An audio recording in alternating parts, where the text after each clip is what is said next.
Residentes benianos piden auxilio para el Beni. En tinta roja, los detalles. Como pocos años se ven, las fuertes e incesantes lluvias han dejado un triste panorama en zonas de la Amazonía del país. Los más afectados, los pobladores del Beni y Pando, por lo que residentes de ese departamento han decidido pedir ayuda para los afectados. El popular Achu beniano, con su vestimenta típica, clama para los hermanos de ese departamento.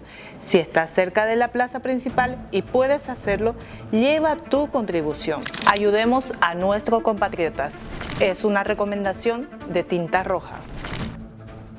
Tinta Roja.